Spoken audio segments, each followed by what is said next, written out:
Hey everyone, I'm professional pickleball player Rachel James, and today we're going to be talking about pickleball etiquette, specifically at a tournament, and the unwritten rules at a tournament that you're expected to know. I've been to thousands of tournaments, which include tennis as well as pickleball tournaments. These 9 tips will just help you feel comfortable being at a tournament. First things first, you want to contact your partner at least 1 week prior to the tournament. That way, you can schedule a practice session with your partner. You'll be able to warm up with your partner the day of the tournament.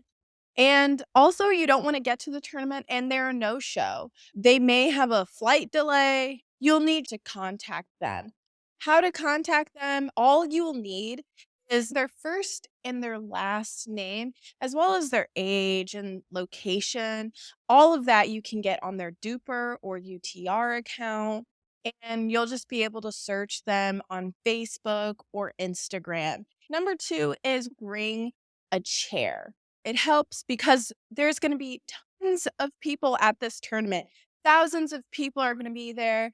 It's going to be very difficult for the tournament to accommodate seating for all of the players. The other thing is bring the appropriate balls. So on the tournament info page, they're always going to list what ball they're going to be using at the tournament. For the PPA tournaments, they use the Vulcan V Pro.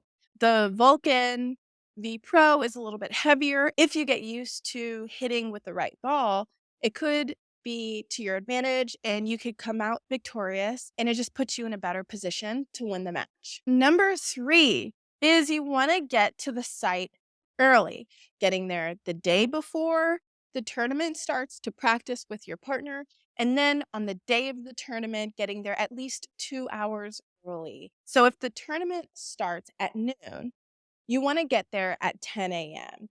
Really because there's limited parking spaces. So there's going to be off-site parking at the tournaments. Being shuttled from the off-site parking to the tournament site will take some time. Number 4 is check in and charge your phone. You want to make sure you check in because if you don't check in, you may be disqualified because they don't even know you're there. The check-in desk is at the front of the tournament site. So when you're at the tournaments, they communicate with you through their text messaging system. They will confirm your phone number and give you a wristband. If you leave the site, you'll be able to show your wristband to come back on site. When you're assigned your court, they will text message you your court assignment, where your match is going to be.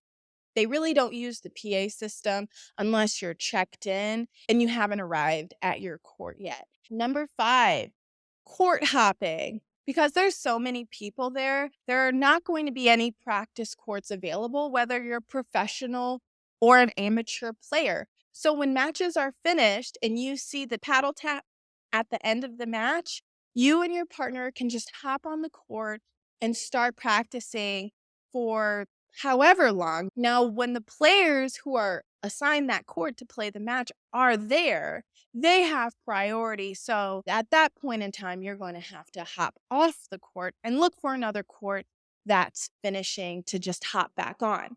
If you see 2 people on one court and it's a doubles day, it's very normal to go up to them and say, "Hey, can you share this court with us?"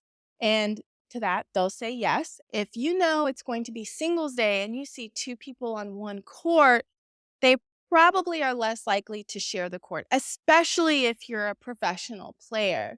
They want to make sure they get their forehands, backhands in, volleys. They want to play some singles points to get ready. So just be mindful which day it is, whether it's singles day or doubles and mixed doubles day. Number 6 is deciding on who serves and who returns. If you're an amateur player, more than likely you're not going to have a referee on your court flipping a coin. And if no one has a coin to flip, this is a way to decide on who serves and who returns. What you're going to do is you're going to take your paddle like this. You're going to flip your paddle, and then your opponents will tell you to stop. You'll say, is the C backwards or is it the right way? And then they'll guess. And then if they're right, they choose whether they want to serve or return. But if they're wrong, you and your partner choose whether you serve and return. You want to make sure that you show your opponents you're not cheating, and you want to show them that it's either the right way or the wrong way. Now, if I won the paddle flip, I can say, I want to serve. And then my opponents decide on where they want to start and on which side. Once you get on the court, it's very normal to have a 10-minute warm-up. That is at most. That's the longest warm-up that you can have. Now, tournaments sometimes they run behind. There's a lot of matches they have to put on. They'll let you know if you have a shorter warm-up time and you only have 5 minutes. Number 7 is line call etiquette. If you are not hitting the ball and your partner is hitting the ball, you should be the one your partner can look to call the ball either in or out. More than likely, when you're an amateur player, you're not going to have a referee there helping with the line calls. It's very difficult for your partner when they're hitting the ball to call the ball in or out. You, as the person who's not hitting, have a better view to call the ball in or out. So number 2 is sometimes it's very loud at these tournaments. So how do you, without verbally saying the ball is in or out, show that the ball's in or out? So what you're going to do is you're going to lay your hand flat. Laying your hand flat like this shows that the ball is in. If the ball is out, you're going to put your finger up like this. You want to make sure that your hand is out and finger is up to clearly show that the ball is out. Now, number 3 is challenging the line calls. How do you challenge a line call? And what do you do after you challenge the line call if you think your opponent isn't being fair? I personally give them the 2-ball rule. If I think the ball is in and they called it out, you question them. You say, are you sure that ball is out? That's strike 1. You do it again the second time. If you're certain that the ball is in, at that point in time, you can go to the front desk and request a line judge. It might take about 5 minutes for them to get to your court, and you're just going to wait at the court for the referee. Requesting for a referee shows a couple of things. It helps give you a peace of mind later on in the match, and it shows your opponent that you're serious about the line calls and puts a little bit more pressure on your opponent to make fairer line calls. Number 8 is how do you report your score? When you receive a text message from the tournament telling you to go to court 10 because that's where your match is going to be, you're going to want to either just go straight to the court or you're going to go to the front desk or the referee desk. They're going to give you a basket that will have your match pickleballs, also a scorecard with either a pen or a pencil.